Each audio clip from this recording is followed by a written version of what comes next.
Доброе утро, братья и сестры. Добро пожаловать еще в один день, который Господь нам доверяет прожить на этой земле. Мы так счастливы и рады за эту возможность, за это счастье, что мы имеем такую привилегию быть избранным Богом на этой земле. Не просто как-то жить и существовать, но быть избранным Богом. Слава Господу. Ну что ж, у нас какой месяц, кто знает? Кто помнит? Никто не помнит, какой у нас месяц? Месяц мудрости. Притчи 3 глава. Откройте, пожалуйста. Притчи 3 глава. Человек, у кого опухоль в груди, пожалуйста, доверьтесь Господу и принимайте ваше исцеление. Притчи 3 глава, 19-20 стихи. Написано такие слова. Господь премудростью основал землю. Давайте мы все скажем. Господь премудростью основал землю. Небеса утвердил разумом. И не надо уже повторять. Его премудростью развеслись бездны. И облака крапят росой. Это место Писания говорит нам кое-что, друзья, о Боге. Написано очень ясно, что Господь премудростью основал землю.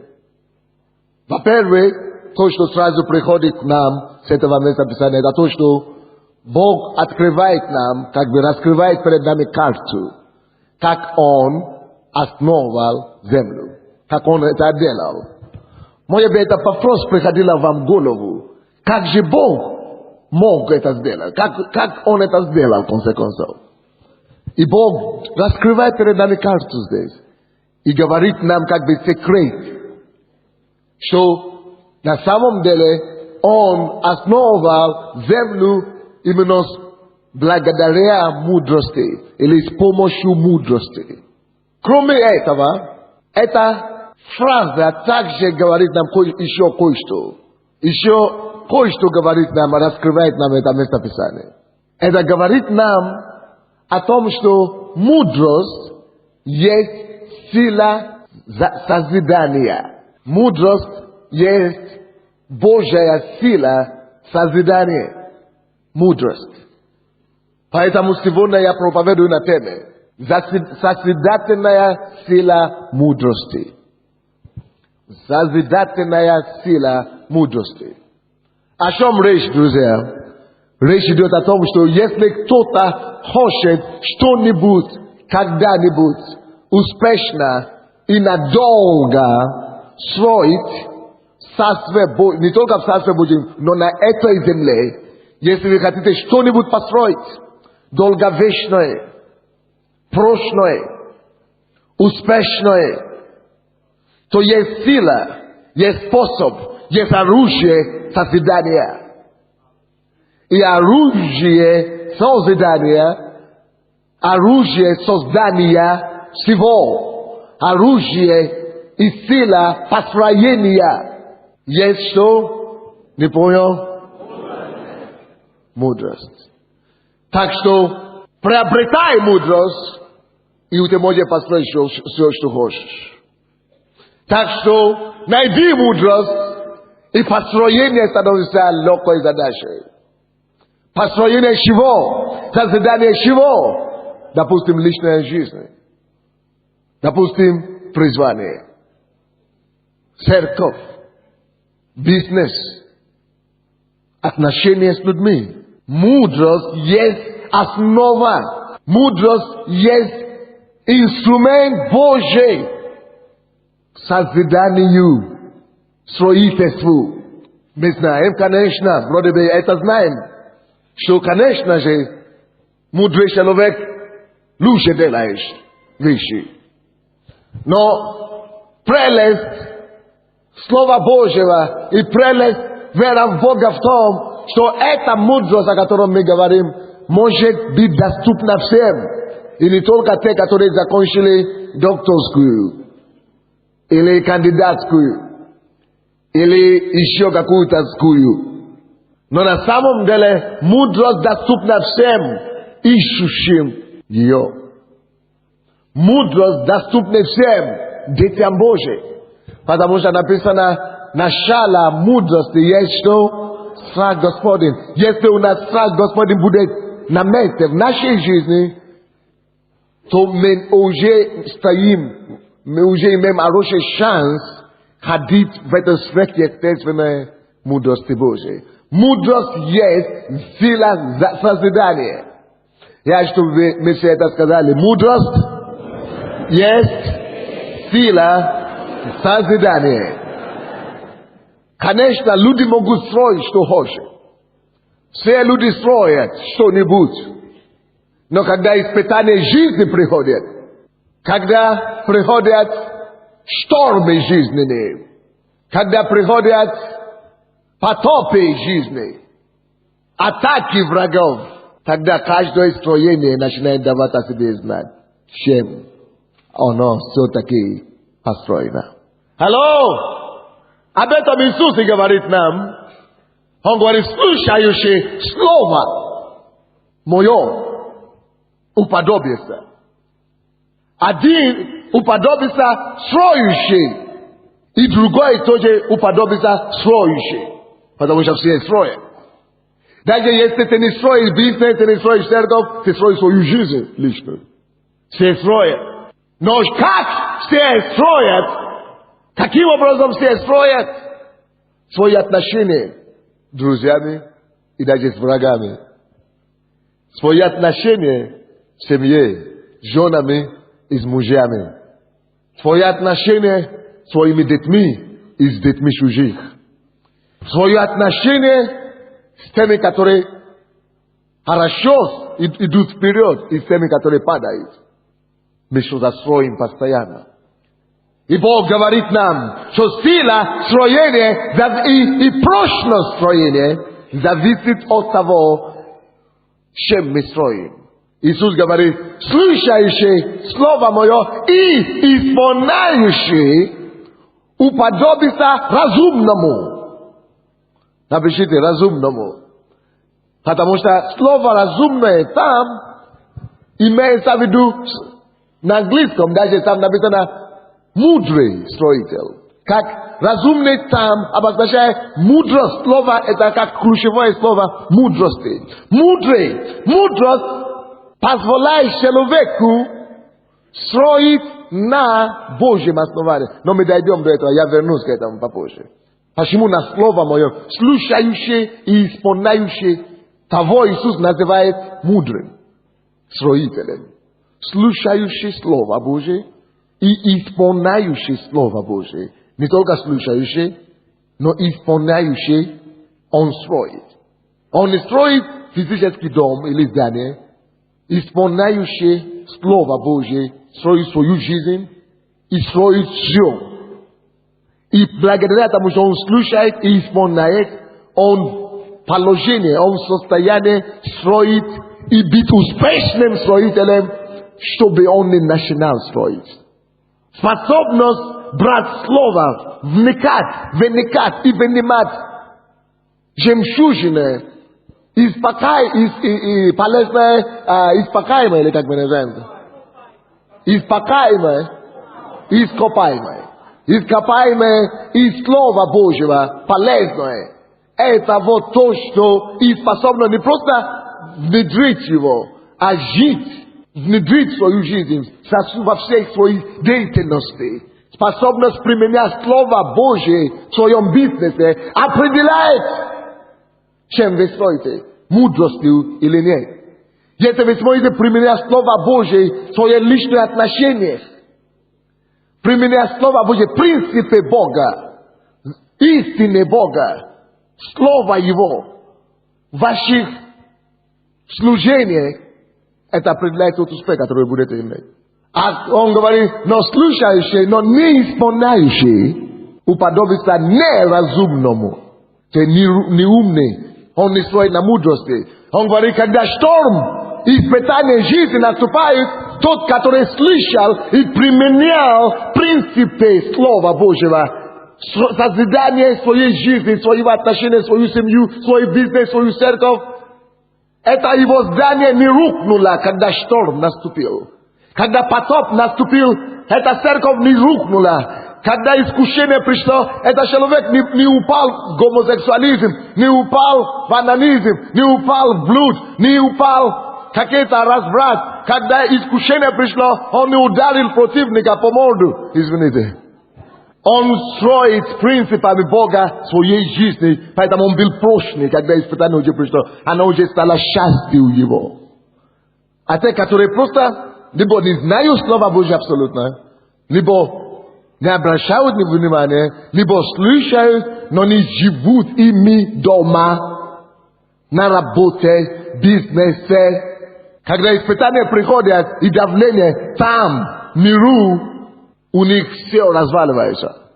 Они падают, они становятся такие же безнадежными проигрывателями, то есть, но пораженные, как люди мира сего. Однако, до того, как мы подробно сюда посмотрим, давайте посмотрим притчи 24 глава также. О чем я говорю, друзья?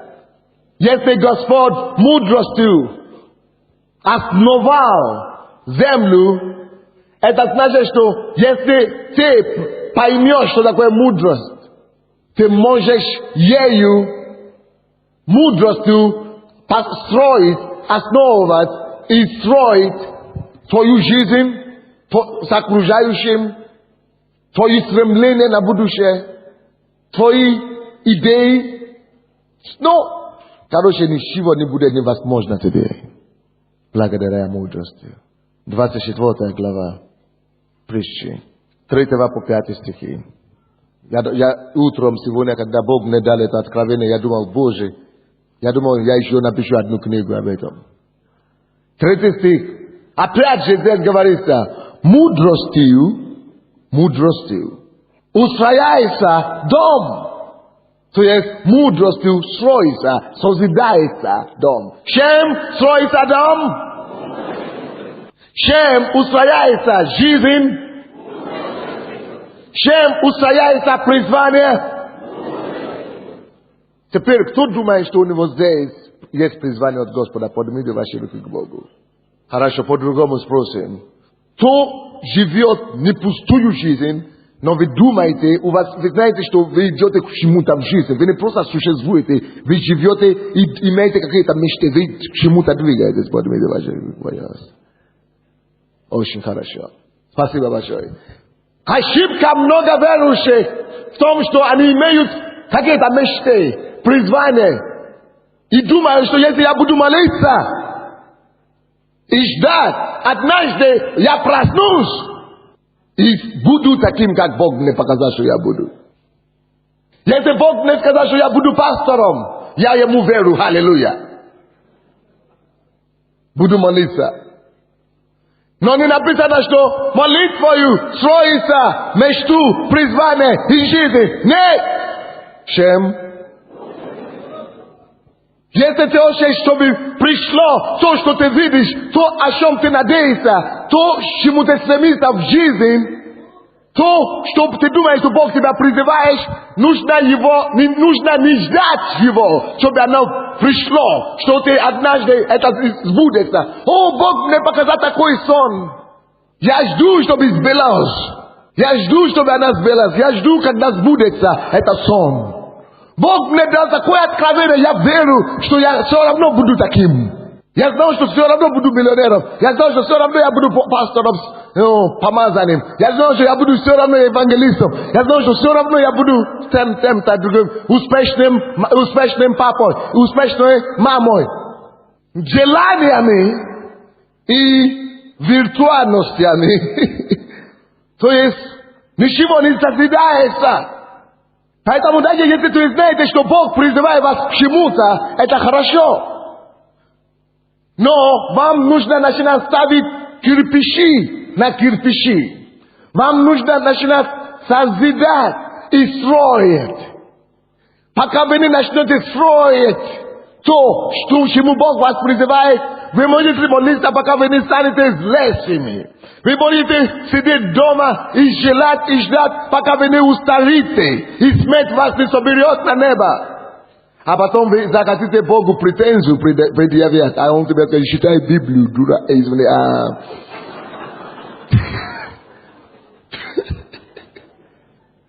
Потому что когда Бог дает призвание, когда Господь дает цели, когда Господь дает какие-то мечты, не ждать надо, не надеяться надо, не просто молиться надо, не просто верить надо, нужно начинать чего? Созидать. Строить надо. Все строится. Мечта строится. Цели, видение строится. Не всегда они строятся физическими действиями. Молитва – это всего лишь один из комплементов строения. Это всего лишь один из материалов. Допустим, когда ты строишь дом, нужен кирпич, нужен песок, нужен цемент. Вот молитва, допустим, это всего лишь цемент. Пост – это всего лишь один из компонентов. Может быть, не цемент, а что еще? Штукатура или как говорится. Штукатура. Я же не строитель.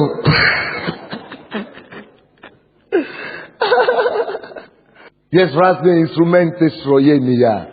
Ты не можешь сидеть на один цемент и думать, что у тебя дом будет построен. Поэтому мудрость надо. Но мудрость это то, что тебе позволяет все находить. Все подбирать.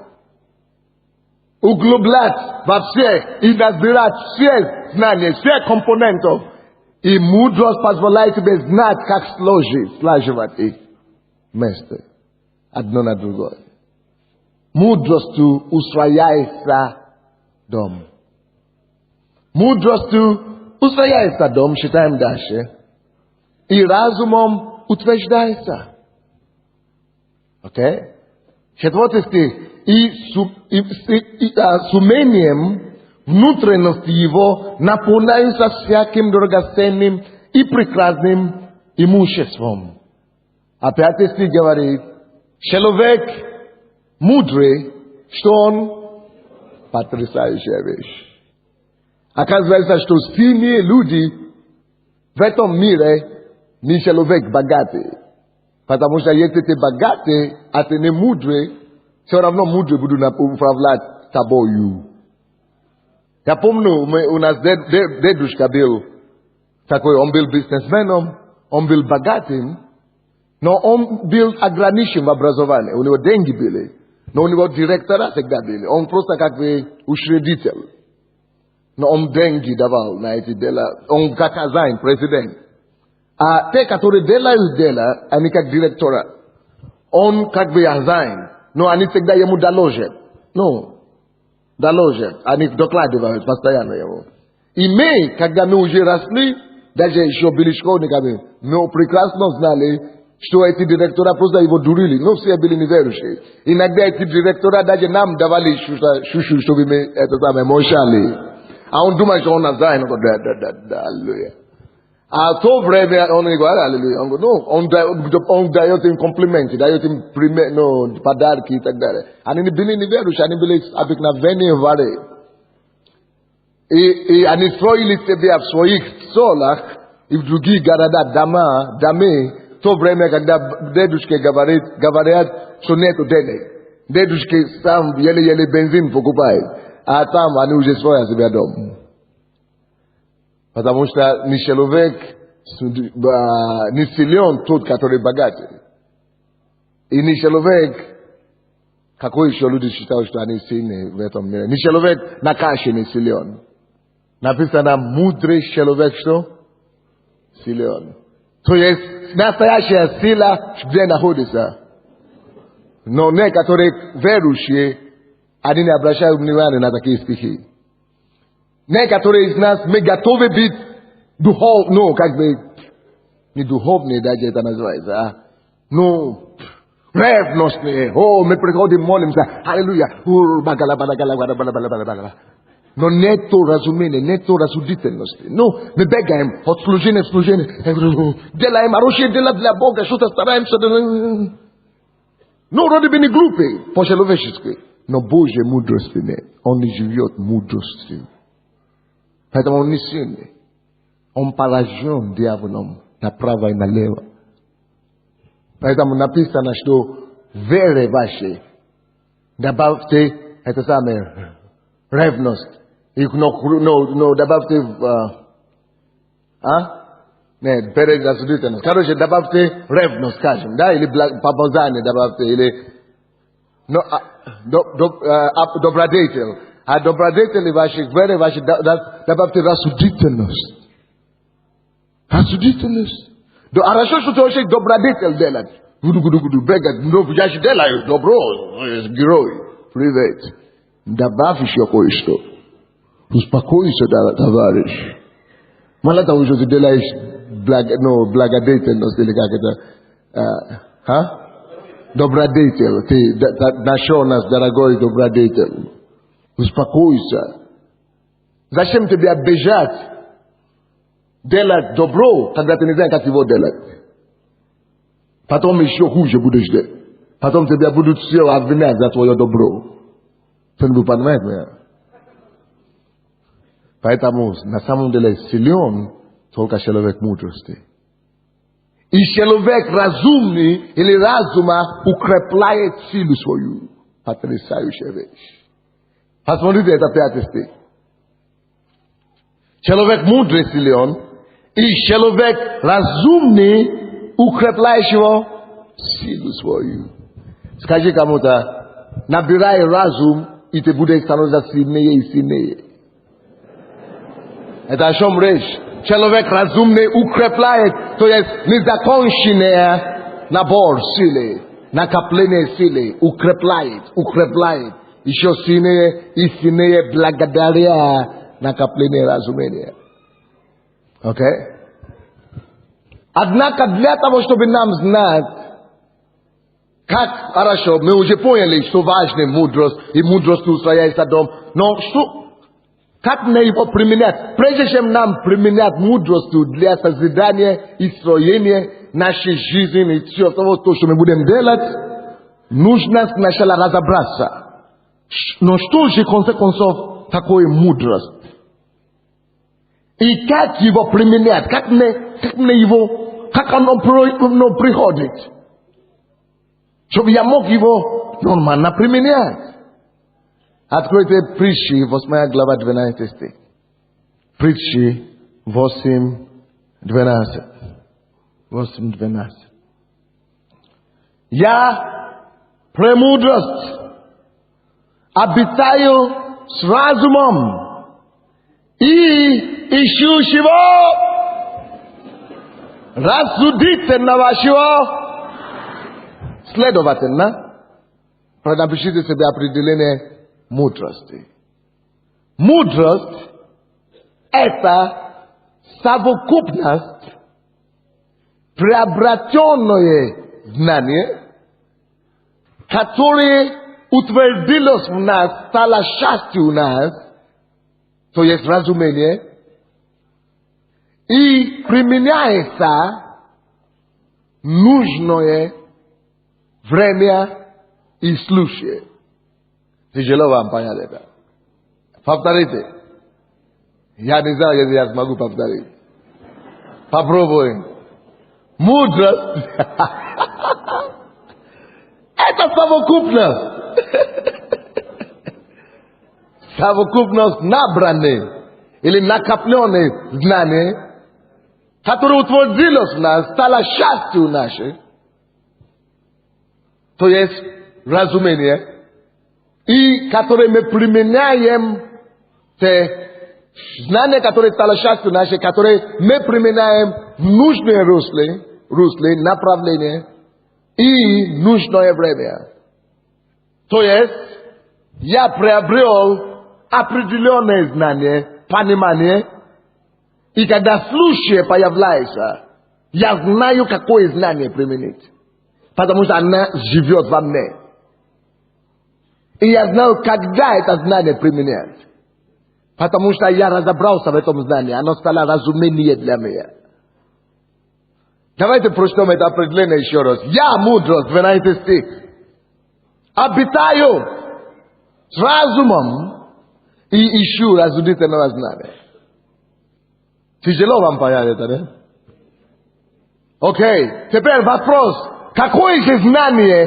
Совокупность какого знания? Теперь слушайте сюда. Почему написано, что рассудительного знания? Не просто какое-то знание. Потому что ты можешь набирать знание ерунду какую-то, да? И думаешь, что ты мудрый. Некоторые люди так и думают, что они мудрые. Потому что они набрали знание о том, как через компьютер. Компьютер, хорошее дело. Но через компьютер, как через компьютер что они делают? Делать, допустим, порнографию с детьми. Это не есть мудрость, потому что это не рассудительного знания. Так что, пишите дальше. Мудрость – это когда знание соответствует, это уже как бы расшифровка идет. Это когда знание соответствует точке зрения Создателя. Соответствует. Максимально соответствует с точки зрения Творца. Человек, который от чего все идет. Потому что должен быть эталон какой-то. Эталон. Он есть эталон. Он есть образ совершенства. То есть мудрость, потому что он есть совершенство. Бог есть совершенство. Мудрость – это то, как ближе вы приближаетесь к совершенству. Ваше знание, приближенное, рассудительность, это та знание, рассудительное знание, это та знание, которое максимально приближенное к совершенству. То есть, к знанию Творца. А это есть совершенство. С точки зрения Творца, это есть совершенство. Допустим, компьютер у меня дома, у меня есть компьютер, ноутбук называется. Бог почему-то дал это знание, эту мудрость производить лаптоп или ноутбук людям. Бог есть творец, автор всего. Почему Он дал кому-то это придумать? Компьютер, интернет. Почему Бог дал человеку придумать его? Он знает самые лучшие. Но я же не знаю Бога. Но я не могу поговорить с Ним. Господь, дай мне знать, как. Почему ты придумал интернет? Но я знаю его принципы. Его принципы, это, я знаю, что Бог по его качеству, это любовь. Бог, это святость. Бог, это порядочность. Бог, это добро. Бог, это терпение, блаженство, это слава. Вот это все его качества и характеристики мне дают понимание, чему должен, какой целью должен служить компьютер. Не получается, если Бог любовь, значит компьютер не должен служить, или телевизор не должен служить для разжигания конфликтов, или как не убийств, или драка. А наоборот, должно быть войны, оно должно быть использовано для распространение любовь. Вы понимаете, что мы говорим? Значит, то знание тогда, которое я должен приобретать в области компьютера, должно быть именно те рассудительные знания, которые максимально приближены Божьим целям и требованиям, характеристикам. Вы понимаете, что я говорю? Вот это, тогда я буду мудрым человеком. Не только когда я приобрету все знания о компьютере, и все каша будет у меня голова там драться между собой. А когда оно разобранное знание, когда оно рассудительное, которое максимально приближено к Божьим требованиям. Окей, допустим, я знаю, что если у меня $1000 в месяц, это большие деньги. За $1000 внеса я могу много чего делать. Допустим, я могу использовать его, чтобы идти покупать себе еды, продукты. И я могу деньги тоже, эти деньги могу себе позволить не только еды купить, я могу себе позволить идти в казино на эти деньги. Или ночной клуб. Или снять проституток с улицы. Или, допустим, использовать эти деньги, чтобы нанять себя на любовниц и любовников. Или же могу эти деньги тоже использовать не только, я могу чтобы покупать бутылки, водки и так далее. Или же эти деньги же я могу тоже позволить себе благословить моей жены или давать моей жене, моим детям, покупать им что-то приятное. Или же я могу просто благословлять людям, которые нуждаются. Деньги имеют способность делать все это. Но когда я приобрел разум, и я строю свою жизнь мудростью, деньги в моих руках, и я могу разобраться точно и в точности, рассудительное знание мне подсказывает, то знание, которое ближе к совершенству. Совершенство есть Бог. С точки зрения Бога, зачем Он придумал деньги и зачем Он мне дал эти деньги в руках? Максимально ближе к Его точке зрения, когда я использую эти деньги в эти направления, которые максимально ближе к Его точке зрения, двигаются к совершенству, тогда я мудрый. Допустим, я призван быть пастором. Бог мне сказал четко, построй мне многотысячную церковь. Потому что я поднимаю служителей по всей Европе, которые должны строить многотысячные церкви. Я начну строить многотысячные церкви по всей Европе. Это задача минимум. Задача максимум – это посылать, подготавливать людей, которые можно распространять по всему миру, чтобы нести благую весть и собирать последний урожай. Так, Бог меня послал, дал помазание, дал благодать, дал дары свои, чтобы построить церковь многотысячную. Я могу это сделать через помазание Бога, через помощь Его помазания и благодати.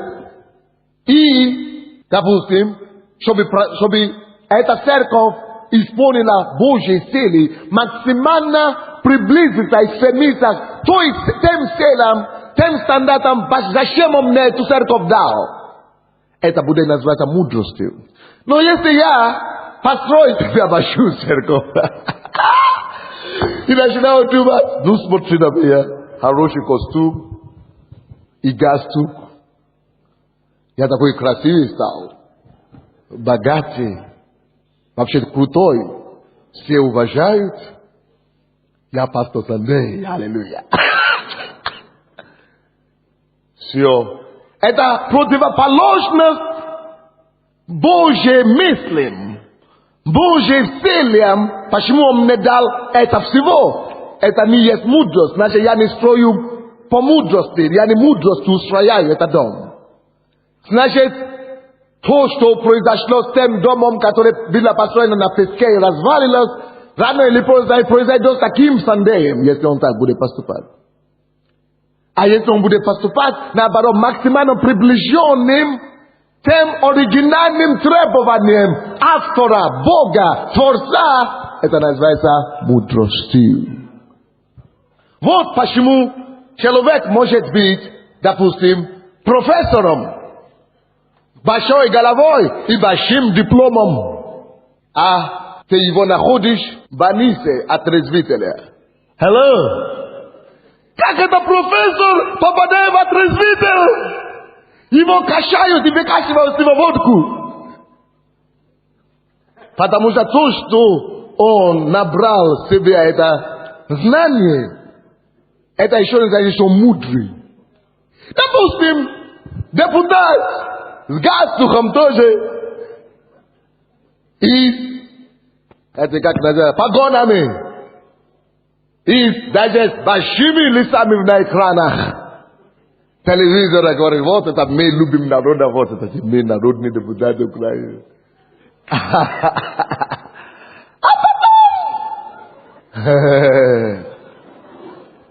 Находишь За каждый бывает убийца, чтобы конкурента убить.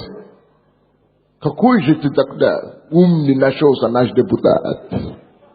Свое положение он не использовал, чтобы максимально приближенным Божьим стандартам и требованиям.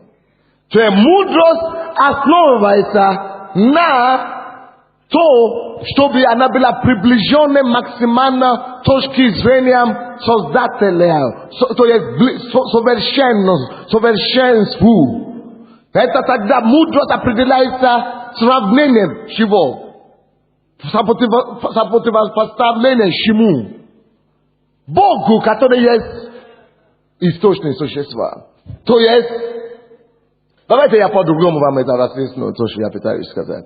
Откройте, пожалуйста, Екклесиаст. Это после притчи, недалеко от него. 2 глава. Екклесиаст, 2 глава. И будем читать там 14 стих. Скажите все, мудростью устрояется дом. Скажите, Господь мудростью основал землю. Скажите, мудростью и только мудростью могу созидать свою жизнь, свое призвание и все в своей жизни. Екклесиаст 2:13. У мудрого глаза его, в голове его, а глупый-то где ходит? Ничего не слышит. Глупый ходит во тьме. А глаза мудрого где находятся? Глаза мудрого в голове его, о чем говорится? Что имеется в виду? Имеется в виду, что мудрый видит не глазами, а глаза его, не физически находятся в голове. Что это значит? Он понимает, разумение, он видит свет у него, ясность. Он знает, как это делать. Знает, как это делать. Вот это значит мудрый. И глаза его, он все видит. А мудрый, а глупый ходит во тьме. То есть ему он а что? А как? А что ты видишь? А что будет? А как строить? А что ты видишь? А как? Он ничего не понимает, не разбирается. Он ничего не видит. То есть у него нету света. Тьма – это незнание, невежество. То есть он не видит, он не знает, нету знания. Вот почему в этом определении мудрость совокупно знание. Знание – это свет.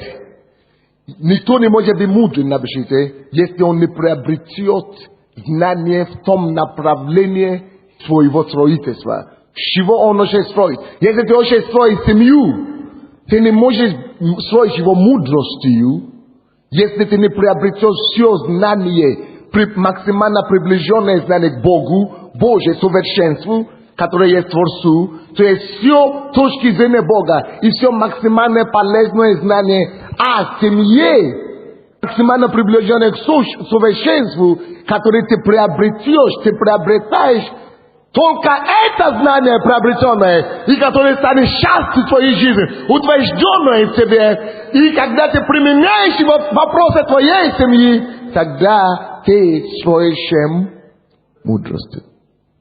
Давайте еще раз скажем это. Допустим, я ищу строить успешную семью. Вы идите сюда, мужем и жена. Хорошо? Они хотят построить хорошую, успешную семью. Он хочет жениться или уже женился, допустим. Чтобы он имел успешную семью, понятно, что нужно делать. Мудростью, мудростью основал землю Бог. Дом устрояется, а дом имеется в виду все, что строится. Все, что имеет содержание. Если они хотят, чтобы их дом семейный имел содержание, дом устрояется Mudrost. Понятно? Дом — это семья, чтобы оно было успешное, нужна мудрость. Это значит, что Бог говорит, когда они еще были незнакомые. Что Бог говорит о семье, о успешной семье? Мы еще не женаты? Значит, мы молодые люди, значит, написано,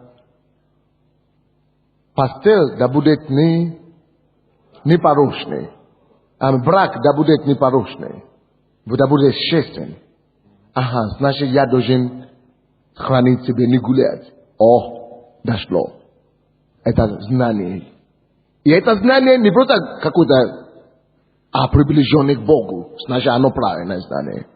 Все, начну себя применять и жить так.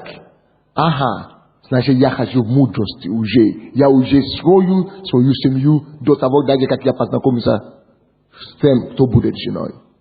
Видите, как делается? Я уже этим строю. Я уже залог даю на успешный брак. Это один принцип. А потом начинают искать знания, максимально приближенных к Богу. И он говорит, хочешь жену? Спроси у того, кто знает всех сердца. Сердце видит, он знает все. Пускай он тебе укажет, кто конкретно будет твоей женой или мужем. Получается, не я должен просто как-то по чувствам подбирать или сам просто по это самое хотению. Надо спросить у Бога. Второе знание. И это тоже знание от Бога. Потому что разные другие мнения идут. Значит, все, приобрел засудительное знание. Но это рассудительное знание не будет мудростью, пока я не буду послушным им, пока я не начну применять его у себе. И когда я начну применять это знание, что надо спросить у Бога, я начну молиться, и начинаю выпрашивать, и дождусь, что да, Бог мне скажет, вот это она твоя жена. Это значит, я поступал и ходил мудростью. Уже две камни, две кирпичи мной забыты. Я не гулял, я не жил, один кирпич. Я сам не выбрал, я дождался Бога, я спросил Бога, Бог мне дал второй кирпич. Теперь мы уже нашли друг друга. Мы не гуляем, мы нашли друг друга. Значит, что теперь делать еще дальше? Написано, муж — глава семьи, то есть фундамент, опора. Опора, я должен быть опорой для этой семьи. Поддержка, опора для моей жены. Фундамент, основа, чтобы ее крепость, ее. Значит, он начинает работать над собой, чтобы быть крепким, чтобы поддержать ее. Не просто говорить, у тебя своя жизнь, у меня своя жизнь. Это не мудрость, которая приближенная. Я опора, я муж, я глава, я крепость этого дома. У нее нет своей жизни, нет, это я заседаю, поддерживаю ее. Я муж. И я начинаю себя так дисциплинировать, и вот так жить, значит, все, дошло. Дорогая, как дела? Не переживай. У нас будет работа. Я обеспечу семью. Я поддержу тебе. Я буду приходить домой вовремя. Я буду верен тебе. Если тебе плохо, почему ты тогда грустная? Я опора. Если я это делаю, это следующий кирпич. Значит, рассудительное знание приобрел. Теперь я это знание живу, применяю. Значит, до мудрости строю эту семью. Допустим, в бизнесе. Мы пошли в бизнес. Надо заниматься бизнесом. Я говорю, какие здесь принципы есть? Божьи. Написано Кесару. Кесарова Кесару. Богу Богови. Говорю, какая часть Богу? Если я даю Богу 10%, и Кесару у Богу должно быть больше. Или если я даю Богу, значит Кесару тоже я должен дать что-нибудь хотя бы. Значит, так, Кесарова. Хорошо, один принцип выдержали. Я плачу налоги и плачу десятины пожертвования. Один кирпич есть. Иисус говорит, ненадежная мерка или мера что это Бога огорчает. Бог обижается на тех, которые используют, но меры нечестные меры.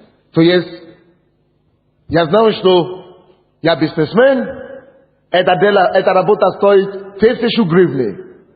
Я сказал, мне надо зарабатывать тоже еще 1000. Мне это хватает.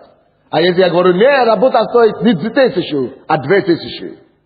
А потом мне надо еще заработать на него еще 2000 наверху. Значит, я уже хулиган и вор. Я обманул. Значит, неправедная мерка. А если я понимаю, что это праведная мерка, я заработал себе, я говорю честно, сколько стоит, все, второй, это самое, забить. Кирпич. Третий кирпич. Написано, партнеры, или написано, друзья должны быть верны. Верность в отношениях, взаимоотношениях. Я верный своим партнерам, мои партнеры верны мне, как Богу, я забил следующий кирпич. Бог начинает, я строю свою бизнес таким образом мудростью. Написано, мудрость не бывает без знания. Значит, если я занимаюсь бизнесом химическими аппаратами, значит, я должен приобрести вся мудрость, все знание, что есть в этом направлении, максимально приближенным к Богу, чистым. И я приобретаю все знание, все, что есть только в этом профессии. И потом утверждаю себя в этом, становлюсь специалистом в этом. И применяю это в своем деле. Это значит, я строю мудростью. И я могу, если она эта мудрость и знание рассудительное, не грязное, а постремлено к совершенству, Бог меня ставит в этом бизнесе главою, а не хвостом. Первым, а не последним. Вот так мудростью застроится дом. Кто-нибудь понимает меня или нет? Еще написано, друзья, глаза мудрого в голове его, а глупый ходит во тьме. Тьма, он входит в неведение, он не приобретает знания. Все, что мы хотим с вами строить, начинается со света. Напишите это, сознание. Свет – начало приобретения мудрости. Все, что я хочу строить, я должен сначала приобретать максимальное знание в этом направлении, в том русле, чтобы я не ходил как глупый во тьме. Максимальную книгу читать. Мирские, не мирские, профессиональные. Все, что может мне дать свет. Чтобы я, чтобы свет зажегся, чтобы я не ходил во тьме, чтобы я, ясно, с полностью. А так, некоторые мне приходят, мы христианские бизнесмены. Хорошо, слава Богу.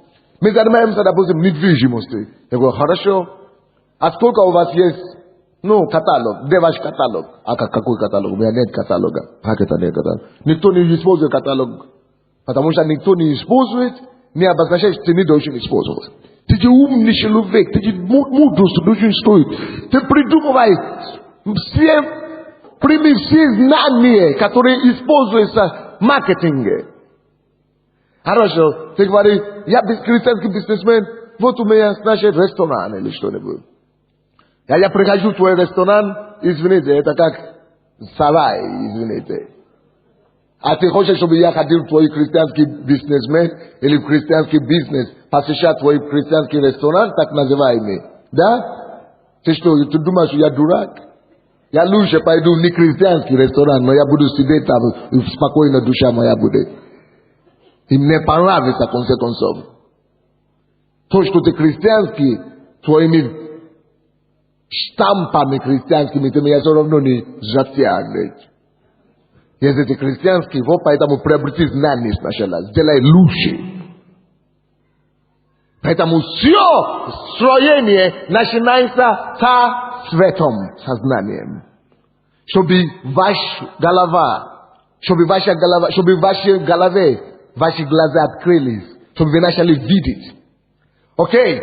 Теперь давайте будем соединить эти два стиха вместе. Екклесиаст 2:14 i Prishi 24:3. Tam napisana Prishi 24:3. Mądrością uswajaється dom, a rozumem utверждається. Okay? Now, a здесь написано, глаза мудрого голове его, а глупый ходит во тьме. Что это значит? Смотрите сюда, друзья, все. Допустим, что такое мудростью усвояется? Дом, значит, если дом уже устроен мудростью, зачем тогда нужно знание и разумение, чтобы его утвердить? Давайте подумаем. Мудростью усвояется. Хорошо, уже устроен мудростью. А зачем тогда разумение, чтобы его утвердить? Если нужно его утвердить, значит еще не построен. Я так понимаю. Если еще не утвержден, нету еще его. Еще не утвержден, нету его. Значит еще не построен. Мудрость устроится. Разумением утверждается. Мудрый глаза его в голове его. Теперь слушайте сюда. Любой дом, любое здание, любое строение, которое вы хотите строить, строится мудростью. Как? Благодаря знанию. Допустим, смотрите сюда. Написано, Бог мудростью основал землю и утвердил ее. Значит, он основал его, прежде чем он его утвердил разумом. Как это? Где тогда оно было, когда он основал?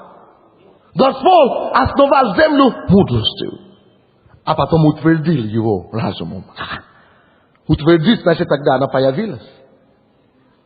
Построен, где тогда была. Теперь смотрите сюда. Дом устрояется мудростью, имеется в виду так. Слушайте сюда, внимательно. Допустим, посмотрите на это здание. Прежде чем она сначала была построена мудростью, прежде чем она стала видимое, утвержденное здание. Это как архитектура, товарищи, друзья.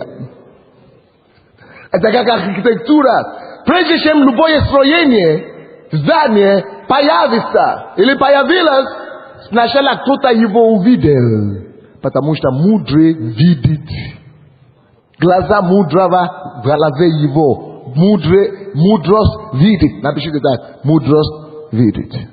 Мудрость видит вперед. Что нужно делать? Но невозможно видеть всю картину вперед, если ты не приобретешь все. Рассудительное знание. Рассудительное знание позволяет тебе видеть наперед.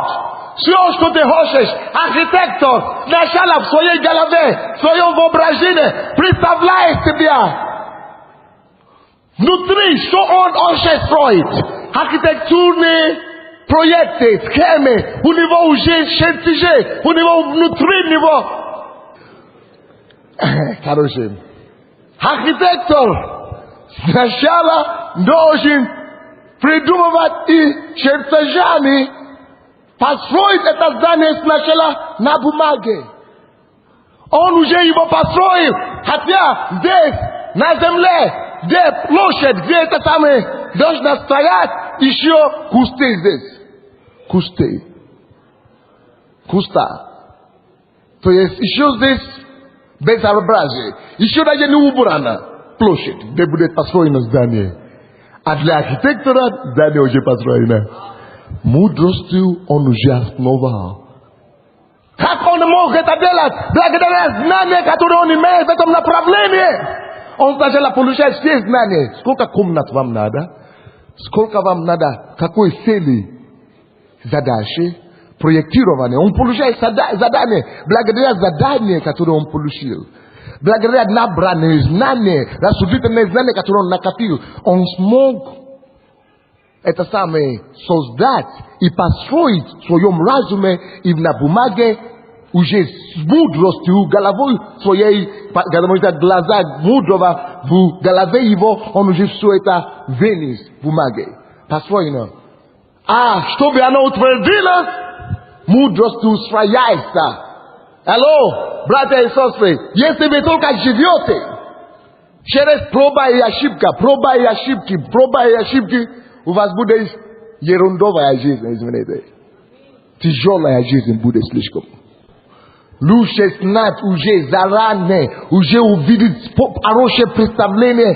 Ты уже статусом приобретает знание, что такое отец, как нужно помогать жене по ночам, чтобы она могла спать 3 часа первой, а потом ты через 3 часа проснется, это сам поменяешь памперс ребенку и накормишь водой.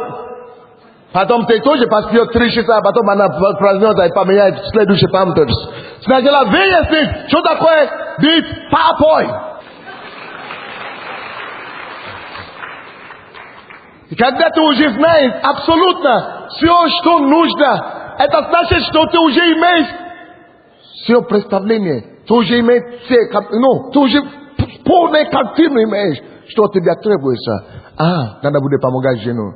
Это значит, не надо ее загнать в кухню, чтобы тебя еще готовить кушать. Или обижаться, когда ты приходишь и не готова до стола. Вот папа называется. Злится, что у него родился сын, и жена не успевает. Ну, папа, если ты еще злишься, значит, вообще не готов. Тебя детский сад надо разогнать. Задницу надо тебе штуку несколько поставить, чтобы укорить тебя и научить хорошо. Что-нибудь понимаете по-русски? То же самое, между прочим, с мужьями. Кто из вас хочет жениться? Сначала выясни, что такое быть мужем. Потому что твоя жена будет спать еще 6 часов, а ты говоришь: слушай, чего ты не проснулась в 4 часа, мы должны были молиться. Духовный такой.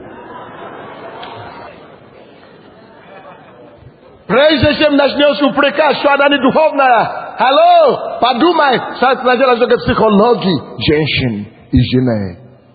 Когда она работала допоздна и имела сосуды допоздна, а ты смотришь телевизор, ты уже отдохнул, теперь она уже отдохнул, ты говоришь, что она не духовная. Ну, слушай, герой, ну, помазанник пришел у нас. Ну, красавец. Ну, красавец. Духовный такой у нас. Или кто-то из вас хочет выйти замуж? Глаза мудрого, голове у нее. Ты еще хочешь хранить все твои подружек и разговаривать с ними по 2 часа по телефонам, по ночам, и забыла, что ты уже вышла замуж. Надо было сначала приобрести все знания. И муж приходит с работы и говорит: что мы будем кушать? Говорит: я не знаю, может в Макдональдс зайдем.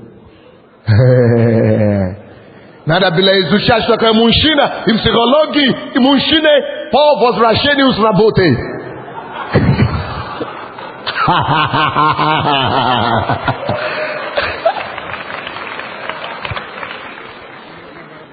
Ну, дорогая Жинка у нас, добрый пожалуйста.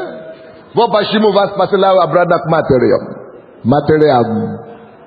Ну, девушки, кто из вас хочет вернуться к родителям? Через пару месяцев женитьбы жизни. Дом устрояет зачем? Сначала ты приобретаешь все рассудительного знания в этом направлении, практикуешь на себе, чтобы она стала утвердила в тебе, и тогда ты сможешь быть положение применять, когда надо будет обстоятельства или случаи. Голова мудрого, голове у него. Сначала это ты должен сначала делать, прежде чем ситуация и случай появится. Ты должен это все уже приобретать. Как архитектор, который уже строит знания, основывает дом, строит дом уже, прежде чем его утвердить. И когда сначала уже построен, вот и так, как архитектор, то уже все основал этот дом. Потом утверждение, что такое утверждается? Ты продолжаешь разумение приобретать, оно утверждается разумом. Ты продолжаешь разумом утверждать его. Это значит, ты добиваешь гвоздь. Ты не говоришь: зачем мне читать книгу о том, как семейная жизнь, о браке, когда я уже женился? Я же уже женат, зачем мне? Я уже женат, зачем мне читать литературу об этом? А я уже бизнесмен, зачем мне я уже знал свой бизнес, зачем мне книгу о бизнесе читать еще? А у меня есть свой рынок, зачем мне о маркетинге читать? А, я же специалист по своему делу, зачем мне? Потому что тем больше ты еще приобретаешь разум, ты утверждаешь себя в том, что ты уже приобрел.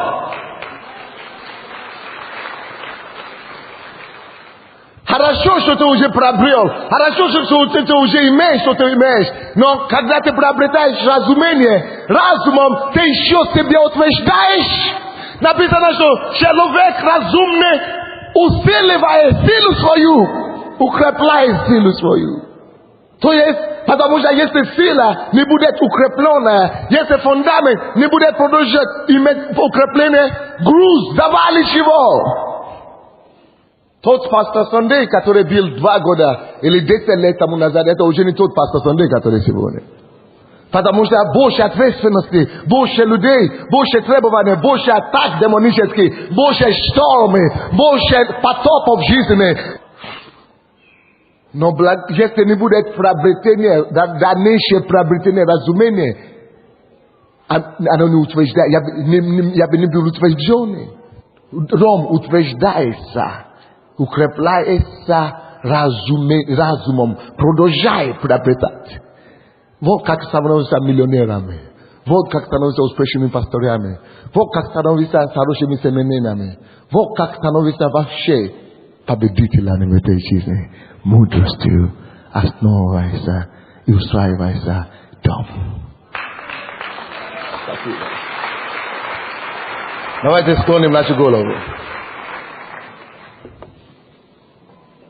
Поговорите с Господом и скажите Ему: Господь, помоги мне относиться более серьезно к жизни, более ответственно, ходить мудрости, дай мне терпение, искать мудрость, приобретать мудрость, жить мудрости и строить все, на что бы я не положил свою руку, успешно строить мудростью. Человек мудрый, ему всегда удается строить. И он всегда устраивает, он всегда строит успешно. Господь, мы благодарим Тебя за сегодняшнее слово. Созидательная сила мудрости. Благодарим Тебя за это откровение. Сделай эту церковь такой церковью, которая ходит мудрости во всем и во всех направлениях жизни. Помоги нам, Отец, прошу и молим Тебя во имя Иисуса Христа. И весь народ Божий сказал: Аминь. Дайте Богу.